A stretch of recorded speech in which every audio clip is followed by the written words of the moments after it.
नमस्कार मंडळी, मी सुषमा कोठीकर आणि तुम्ही बघत आहात मंडल न्यूज। गेल्या 2-3 दिवसांपासून सोशल मीडियावर एक चर्चा सुरू आहे की या वर्षीचा जो मान्सून आहे हा खूप लवकर येणार आहे। लवकर म्हणजे एक दिवस आधी येणार आहे अशा प्रकारचे मेसेजेस, अशा प्रकारच्या बातम्या वाचायला मिळत आहेत। त्याबद्दलचं सत्य आणि त्यामागची परिस्थिती आपण जाणून घेण्यासाठी आलेलो आहे। आज हवामान अभ्यासक आहेत आपल्या अमरावती शहरातील, त्यांचे बरेचसे व्हिडिओ सोशल मीडियावर व्हायरल होतात आणि त्यांनी काढलेले हवामानाचे अंदाजसुद्धा अचूक ठरतात। म्हणून आपण आज त्यांनाच भेटायला आलेलो आहे आणि जाणून घेणार आहे या मान्सूनच्या मागची सत्य परिस्थिती काय आहे। तर माझ्यासोबत आहेत श्री प्रदीप राऊत सर, तुमचं मंडल न्यूजमध्ये खूप खूप स्वागत करते मी।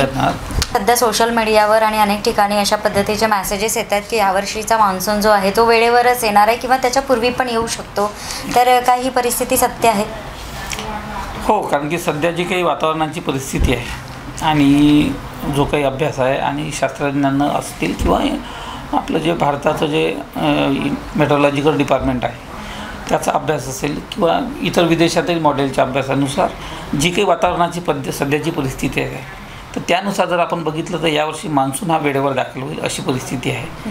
अर्थात पुढं चक्रीवादळ कसे निर्माण होतात बंगालच्या सागरात, त्याची काय परिस्थिती राहते त्यावरही बरंचसं डिपेंड आहे। त्याच्यामुळं आपण एक्झॅक्टली हे आज सांगू शकत नाही की एकदम 100% होईल, परंतु एकंदरीत आजची जी परिस्थिती पाहिली आपण तर निश्चितपणे मान्सून यावर्षी वेळेवर दाखल होईल, किंबहुना वेळेच्या पूर्वी 1-2 दिवस दाखल होऊ शकतो अशी परिस्थिती आज सर्वत्र दिसते आहे। तर सध्या महाराष्ट्रामध्ये सगळीकडे अवकाळी पावसाची परिस्थिती आहे आणि आपल्या विदर्भामध्ये सुद्धा 25 तारखेपासून चक्रीवादळाची परिस्थिती निर्माण झालेली आहे असं आपल्या पण व्हिडिओमधून पुढे आलेलं आहे।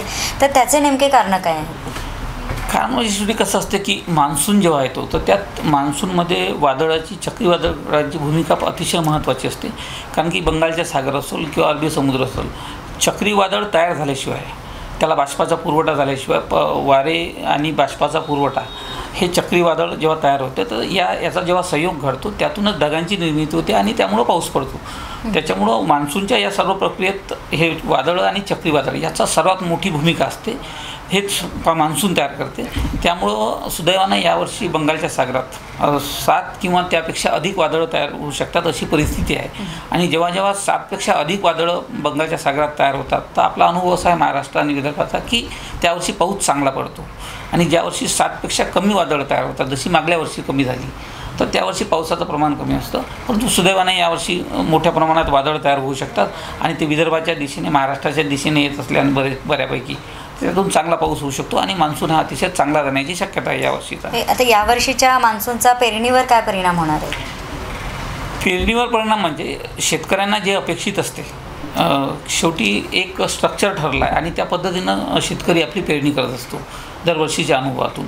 तर त्यानुसार हा मान्सून वेळेत आहे, म्हणजे शेतकऱ्यांचं जे काही वेळापत्रक असते त्यानुसार हा मान्सून राहणार आहे। त्यामुळं हा शेतकऱ्यांना पूरक राहील आणि शेतकरी त्यानुसारच पेरणी करतील, तर त्यामुळे यावर्षी शेतकरी फायद्यात राहू शकतात। परंतु पाऊस अति जर झाला तर निश्चितपणे अनेकदा नुकसानसुद्धा होते। तर पावसाचं प्रमाण यावर्षी जास्त राहणार आहे, परंतु अनुभवातून शेतकरी हेही शिकला आहे की ज्यावर्षी पाऊस कमी असते त्यावर्षी कोणती पिकं पेरायची आणि ज्यावर्षी पावसाचं प्रमाण जास्त असलं तर त्यावर्षी कोणती पिकं पेरायची आणि ते कोणत्या कालावधीत पेरायची याचा अभ्यास जवळपास कास्तकारांना असतो। त्यामुळे त्यात फार काही फरक पडणार नाही। त्यामुळं ते जे काही शेती आणि शेतकरी जे संबंधित लोक आहेत तर ते मॅनेज करतात, ते त्यात काही फार पडणार नाही। उलट मान्सून वेळेवर येणे आणि अधिक येणे हे शेतीसाठी चांगलंच आहे। म्हणजे यावर्षी विदर्भातल्या लोकांनी जून महिन्यातच पेरणी करायला काही हरकत नाही? बिलकुल काही हरकत नाही, कारण की सध्याच्या अंदाजानुसार जवळपास वेळेवर मान्सून येणार आहे। आणि विदर्भाचं जर बोलायचं झालं तर विदर्भात एक 15 जून नंतर हा दाखल होईल आणि 20 ते 30 जूनपर्यंत जोरदार पाऊस राहील। त्यानंतर पुढचे म्हणजे जुलै महिन्यातही जोरदार पाऊस राहील। ऑगस्टमध्ये थोडाफार खंड पडू शकते, परंतु सप्टेंबर आणि ऑक्टोबर या 2 महिन्यात पुन्हा खूप जास्त पाऊस राहू शकते। म्हणजे एकंदरीत आपण जर कॅल्क्युलेशन केलं तर यावर्षी पावसाचं प्रमाण जास्त राहणार आहे विदर्भात, विशेषतः पश्चिम विदर्भातले जे जिल्हे अमरावती, अकोला, बुलढाणा, यवतमाळ, वाशिम इथे खूप जास्त पाऊस राहू शकतो। तुलनेने नागपूर, भंडारा, गोंदिया आणि वर्धा हा जो भाग आहे चंद्रपूर इथे थोडं प्रमाण कमी, म्हणजे नेहमीपेक्षा जास्त राहील, परंतु पश्चिम विदर्भाच्या तुलनेत थोडं कमी राहील। परंतु सरासरीपेक्षा अधिक पाऊस या दोन्ही क्षेत्रात राहू शकतो, म्हणजे पश्चिम विदर्भ आणि पूर्व विदर्भ। त्यामुळं निश्चितपणे याचा फायदा होणार आहे आणि चांगल्या पद्धतीचा मान्सून यावर्षी बरसेल अशी शक्यता आहे. हा जो मान्सून आहे हा महाराष्ट्रात येईपर्यंतचा त्याचा प्रवास कशा पद्धतीचा असतो? आता मान्सूनचा प्रवास म्हणजे तो ठरलेला आहे. जवळपास आपण आता बघितलं की अंदमानामध्ये तो दाखल होणार होता 21 तारखेला. ह्या आधीच हवामानशास्त्रज्ञांनी किंवा भारतीय हवामान विभागानं जाहीर केलं होतं. ते त्याचे पॅरामीटर असतात, त्यानुसार कुठे किती पाऊस पडतो, किती सरासरी असते, त्यानुसार ते ठरते. आणि त्यामुळं ते आधी जाहीर केल्यानुसार उलट यावर्षी 2 दिवस आधी आला अंदमानात, म्हणजे 19 तारखेला दाखल झाला. तर ही त्याची वाटचाल पुढे चालू राहील. 31 तारखेला केरळमध्ये दाखल होऊ शकते, 31 तारीख किंवा 1 जूनच्या दरम्यान. त्यानंतर केरळात एकदा तो दाखल झाला की 5-6 दिवसानंतर तो तळकोकणात येतो. म्हणजे जवळपास अपेक्षित आहे की 5 ते 6 जूनला तो तळकोकणात येईल. आणि त्यानंतर मुंबईत यायला त्याला 4 दिवस लागतात, म्हणजे 10 तारखेपर्यंत तो मुंबईत येईल. त्यानंतर आठवडाभरात तो विदर्भात येतो. म्हणजे जवळपास असं पकडू की 15 ते 17 जूनच्या दरम्यान हा विदर्भात दाखल होईल. तर अशा पद्धतीचं त्याचं मान्सूनची वाटचाल असतं महाराष्ट्रात. हां, बरं, हे जे समुद्रामध्ये वादळं निर्माण झालेले आहेत तर त्याचा विदर्भाच्या परिस्थितीवर कशा पद्धतीचा परिणाम होतो? निश्चितपणे वादळाचा परिणाम दोन्ही बाजूंना होतो. कधीकधी वादळ मान्सूनला पोषक असतात, कधीकधी ते नुकसानदायीसुद्धा ठरू शकतात. तर मागल्या वर्षीचं आपण उदाहरण देऊ की मागल्या वर्षी मान्सून खूप लांबला. म्हणजे सर्व शास्त्रज्ञांनी, हवामान तज्ज्ञांनी किंबहुना सर्व जे देशभरातल्या जगभरातल्या संस्थांनी जे अंदाज वर्तवले होते ते बऱ्यापैकी चुकीचे ठरले मागल्या वर्षी. त्याचं कारण असं आहे की ऐन मान्सूनच्या काळात एक मोठं चक्रीवादळ अरबी समुद्रात तयार झालं आणि अरबी समुद्रात मोठं महाकाय चक्रीवादळ तयार झाल्यामुळं मान्सूनची जी परिस्थिती तयार झाली होती तर त्यानं सर्व त्या समुद्रातलं जे काही बाष्प आहे ते आपल्याकडे खेचून गेलं आणि ते तिकडे पाकिस्तानच्या भागात निघून गेल्यामुळं काय झालं की जी काही बाष्पाची परिस्थिती तयार झाली होती ती त्याने सर्व खेचून घेतली. त्यामुळं विदर्भातला आणि महाराष्ट्रातला मान्सून हा खूप उशीर आला. त्याच्यामुळं यावर्षी तशी परिस्थिती नाही. यावर्षी जी काही वादळं येत आहे ते पूर्वेकडे निघून जातात, ते भारताच्या मध्यातून म्हणा किंवा उत्तरेकडे जाण्याची शक्यता आहे आणि ही परिस्थिती मान्सूनसाठी पूरक आहे. त्यामुळे यावर्षीचा मान्सून निश्चितपणे चांगला राहील आणि विदर्भाला त्याचा फायदा होईल. बरं, सर, मान्सूनमध्ये वेगवेगळ्या प्रकारचे नक्षत्र आणि ते असतात सगळे, तर याच्यामध्ये वादळ कुठल्या महिन्यामध्ये येऊ शकतात मान्सूनमध्ये सुद्धा? म्हणजे आता तर मान्सूनपूर्वी पण वादळं चालूच आहेत, पण मान्सूनमध्ये पण कुठला असा काळ असतो ज्याच्यामध्ये वादळं येऊ शकतात? ही नैसर्गिक, ही नियमितपणे चालणारी प्रक्रिया आहे. त्याची तीव्रता कमी अधिक असू शकते, परंतु मान्सूनचा जो हा काळ असतो त्यावेळेस वादळाचं प्रमाण जास्त राहतं. म्हणजे आपण जर पकडलं तर मेच्या मध्यानंतर वादळाची सुरुवात होते, म्हणजे प्री मान्सून आपण ज्याला म्हणतो. आणि त्यानंतर वादळाचं प्रमाण वाढत जातं आणि विशेषतः ऑक्टोबर महिन्यापर्यंत या वादळाचं प्रचंड प्रमाण असते. आणि जोपर्यंत वादळ आहे, जोपर्यंत ते बाष्प आपल्याकडे खेचतात आणि त्यातून संयोग होऊन ढगांची निर्मिती होते आणि खालून बाष्पीभवन होऊन जे पाणी खेचलं जातं ते समुद्रातलं. तर त्याच्यामुळं ते सगळं पावसाचं वातावरण तयार होते. त्यामुळं जेवढे वादळ येतील ते चांगलेच राहील आणि ते ऑक्टोबरपर्यंतच्या काळात चालू शकते. नंतर हळूहळू वादळाचं प्रमाण हे कमी होत जाते. बरं, तुम्ही आधी सांगितलं की अल्निनो आणि लानिनो हे जे वर्ष असतात तर याचं अप अँड डाऊन कशा पद्धतीने असतं?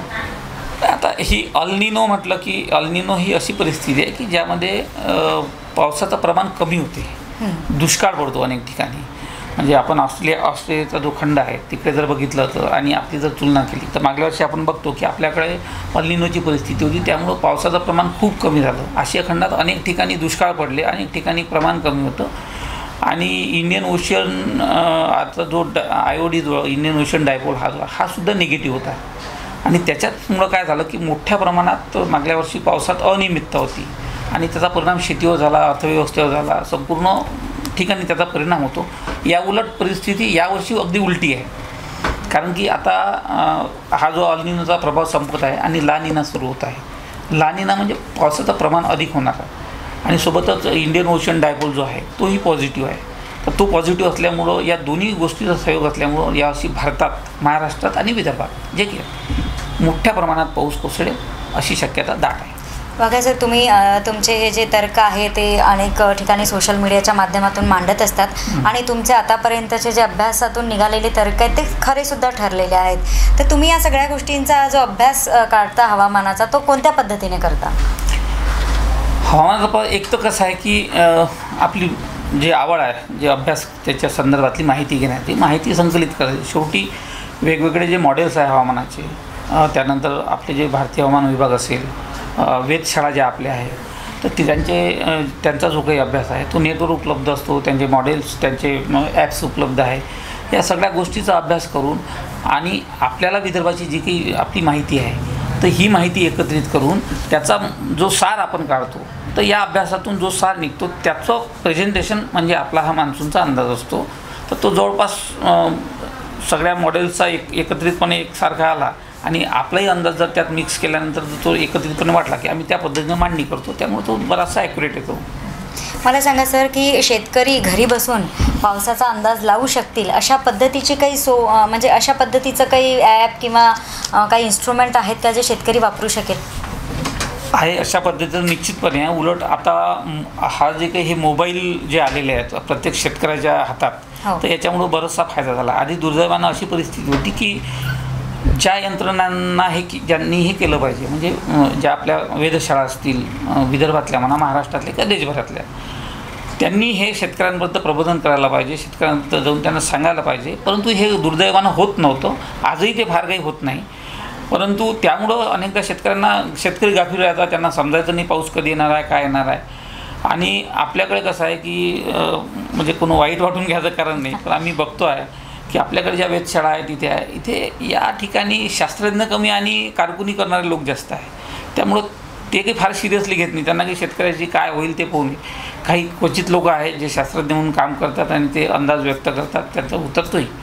परंतु आता शासनानं हे धोरण प्रत्यक्षात राबवायला सुरुवात केली आणि प्रत्येक जिल्ह्याच्या ठिकाणी, तालुक्याच्या ठिकाणी त्यांनी रडार, आता मी नुकतंच ऐकलं शासनानं त्याची घोषणा केली आणि ते इन्स्टॉल करणं चालू आहे. परंतु निवड रडार इन्स्टॉल करून ते होणार नाही. त्या रडारवर जी काही माहिती येते ती व्हॉट्सॲपच्या माध्यमातून असो किंवा सोशल मीडियाच्या माध्यमातून किंवा प्रत्यक्षात शेतीच्या बांधावर गेल्यानंतर ती त्या शेतकऱ्यापर्यंत पोचली पाहिजे. बरोबर. नाही तर प्रयोगशाळेत ती माहिती येईल रडारवर आणि शेतकऱ्यापर्यंत जर पोचलीच नाही त्याचा फायदाच होणार नाही ना. त्याच्यामुळं आज सोशल मीडियाचा मोठं एक तुमच्याकडे सगळी सामग्री आहे, तर या माध्यमातून कास्तकारांपर्यंत पोहोचण्याचं हा चांगलं माध्यम आहे. तर शासनाच्या अधिकाऱ्यांनी, लोकांनी त्याचा उपयोग करून ते शेतकऱ्यांपर्यंत ती माहिती पोचवली पाहिजे. आणि शेतकरी स्वतःसुद्धा याचा अभ्यास करू शकतात का? कुठल्या साईटवर ते गेले पाहिजे सगळं वाचण्यासाठी? बिलकुल. कारण की आता पूर्वीसारखा आता शेतीमध्ये आपण बघतो की अनेक सुशिक्षित मंडळी हे शेती करतायत. कोणी बी झालेलं असतं, कोणी म्हणजे चांगले लोक एक व्यवसाय म्हणून ते करत आहे आजकाल.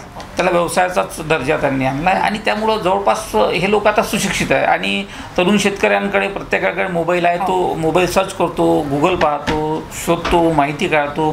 आमच्यासारख्या अनेक चॅनल्स, यूट्यूबचे चॅनल्स आहे, तोही त्याची कंपॅरिझन करतो. 4 चॅनल्समध्ये जर एकसारखं सांगत असेल की ठीक आहे बाबा अमरावतीत आज पाऊस होणार आहे, हे 4ही सांगत असेल तर तो अंदाज काढतो की आज 100% पाऊस होणार आहे. तर अशा पद्धतीचं ते काढतात. त्याच्यामुळं तो तंत्रज्ञान प्रगत झाल्यामुळे त्याचा निश्चितपणे फायदा हे तरुण शेतकरी म्हणा किंवा आजचा कास्तकार हा घेतो आहे आणि त्याचा त्यांना फायदाही होतो आहे. मला सांगा सर की यावर्षीचा जो अति पाऊस आहे, या अति पावसामध्ये शेतकऱ्यांनी अंदाजे कोणत्या प्रकारची पिकं घेतली पाहिजेत? नाही, आता कसं आहे की ज्या अतिपावसामुळे ज्याचं नुकसान होत नाही अशीच पिकं शेतकऱ्यांनी घेतली पाहिजे. विशेषतः याचं नुकसान काय होतं की पाऊस जास्त असला की सर्वाधिक नुकसान ते फळभाज्यांचं होतं. म्हणजे जे पालेभाज्याचा जो विषय असतो तर तिथे त्याला जास्त नुकसान पोहोचतो. भात वगैरे हा जो शेतीचा विषय, याला पाणीच पाहिजे. भात असेल, बाकी काही पिकं असेल, कपासीला काही फार फरक पडत नाही पाण्याचा. परंतु काही पिकं निश्चितपणे असतात की ते अतिपावसामुळे त्याचं नुकसानही होऊ शकतं. तर आता ते शेतकऱ्यांना त्याचा अभ्यास आहे, शेतकऱ्याला सगळं माहिती आहे आणि शेतकरी सातत्यानं त्याची विचारपूस शास्त्रज्ञांकडे असतील किंवा आमच्याकडे करत राहतो आणि त्या माध्यमातून माहिती त्याच्यापर्यंत पोचवली जाते. आणि अनुभवातून शेतकरी शिकला आहे की कमी पाऊस असला तर कोणती पिकं घ्यायची आणि जास्त पाऊस असला तर कोणती पिकं घ्यायची. त्यामुळे त्यांना नॉलेज आहे, त्याचा काही फार फरक पडत नाही. तर आता माझ्यासोबत होते प्रदीप राऊत सर, जे हवामान अभ्यासक आहेत. त्यांचं शिक्षणसुद्धा झालेलं आहे आणि त्यांना आवडसुद्धा आहे आणि म्हणूनच ते त्यांच्या अभ्यासातून वेगवेगळ्या वेळेला वेगवेगळे जे तर्क काढतात, तर ते तर्क नेहमी 100% खरे होतात असा अनेकांचा अनुभवसुद्धा आहे. आणि म्हणूनच आपण येणाऱ्या मान्सूनबद्दल आज त्यांच्यासोबत चर्चा केली. त्यांनी मंडल न्यूजला त्यांचा अमूल्य असा वेळ दिला, त्याबद्दल मी मंडल न्यूजच्या वतीने सरांचे खूप खूप आभार मानते. सर, मी आपली आभारी आहे. धन्यवाद. आपले सुद्धा आभार. आमच्या यूट्यूब चॅनलला सबस्क्राईब करा आणि फेसबुक पेजला व इंस्टाग्राम ID ला फॉलो करा.